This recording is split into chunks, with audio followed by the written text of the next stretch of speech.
Hello guys, how's it going? My name is Dalaran, and I was able to, as you can see by the title, get the Subtlety Rogue weapon skin. And I'm making this guide-ish video in order to give you guys an idea of what you'll face when trying this challenge in 725.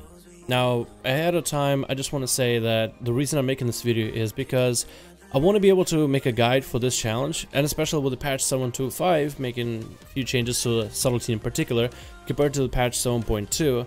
I wanted to put it out for any rogues that are currently trying out for the skin but not quite sure how to approach it from a 725 patch perspective.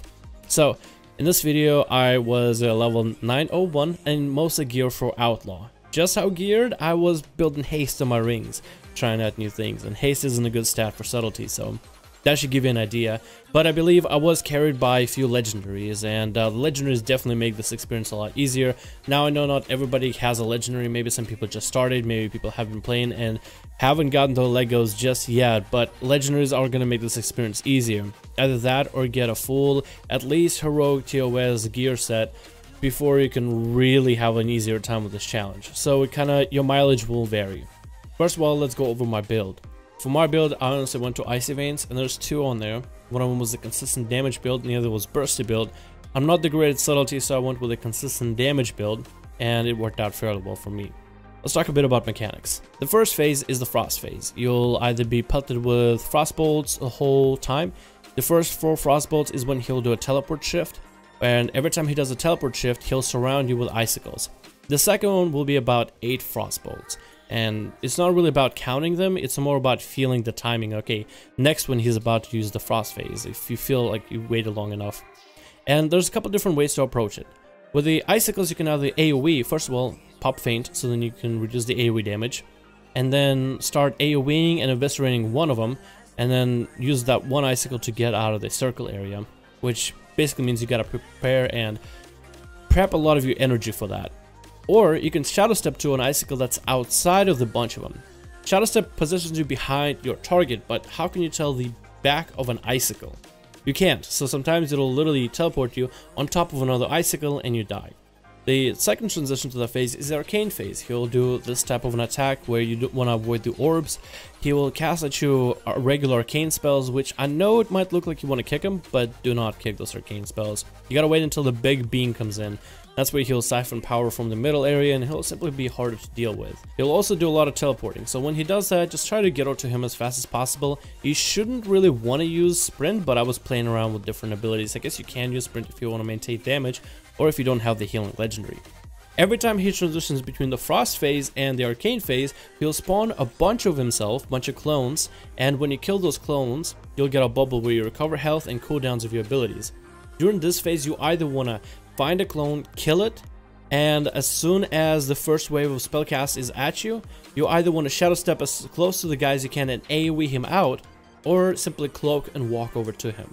If you have sprint and shadow step available and you can get to his area fast enough, you don't have to use a cloak, or you don't really have to use anything in particular. Then it goes back to the frost phase, and after the first arcane phase, second frost phase, he'll start throwing in a couple more screwballs at you. He'll throw in some more arcane abilities here and there, which shouldn't be too much of an issue. Again, if you have the Pants legendary in this area, this is very important. And that's basically phase 1. Now, here, shadow stepping can be very, very crucial, especially during the frost phase. When he gets you surrounded by icicles, if you shadow step to a proper icicle, that means you're spending less time trying to survive through that phase and more time on the boss. That is extremely difficult to do, so that'll take practice. If you don't see an icicle far enough out, just don't take it and just pop feint and pop AoEs and just try to get through that area as fast as possible. The best legendaries for the first phase, and you can change your legendaries and your whole loadout if you want to, between phases if you have the right items. You can even change your whole talents if you wish. I played with the same talents the whole time. You can go for either the pants, which are the best. The neck is pretty good because it provides an absorb, which can be helpful when dealing with any random forms of damage. But the cloak can also work as well. The cloak allows you to do a little bit more AoE damage whenever you use Shuriken Storm. Notably, that damage does not one-shot icicles like I thought it would, but still very helpful. And here I had one of my mods and a good buddy, Arcanite, donate some bucks, betting that I will get this challenge done, which was hilarious because I thought there was no way I can get this. I was even considering throwing this just now, just getting killed, and because I didn't feel confident in this whole fight. I didn't feel confident in the mechanic. I just kind of felt I was back.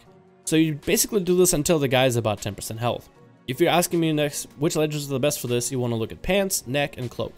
Pants and neck are probably the best for healing. The cloak can be helpful and was somewhat helpful to me to make sure you get through the first phase, but the pants are, if you don't have the pants, you're gonna have a really hard time with this because you're gonna have to be even more mechanically apt in order to get the mechanics done. Now, I guess the biggest question would be, where do you use symbols of death during this fight? And this is going to be basically for the whole duration of fight. That's the biggest change in the game. You don't just maintain it, you actually use it.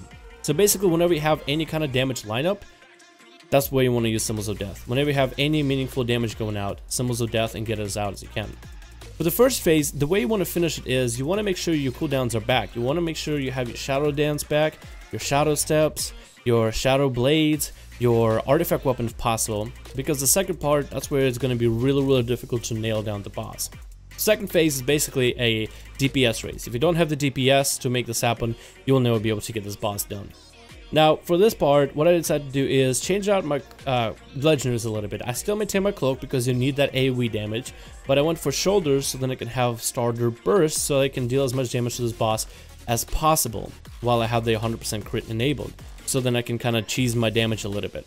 This is very helpful if you have any pots, any drums, any of the other benefits to give yourself more damage. Basically any kind of raid ready benefits, which I did not have any of those, but still was able to do the challenge. The boss will channel an ability at you. You want to run as far away as you can from him because at the end of that channel, or at the end of that depot that you get, you'll spawn 3 ads. You want to slow them down. It helps to run Tangled Shadows, which is why we're running that.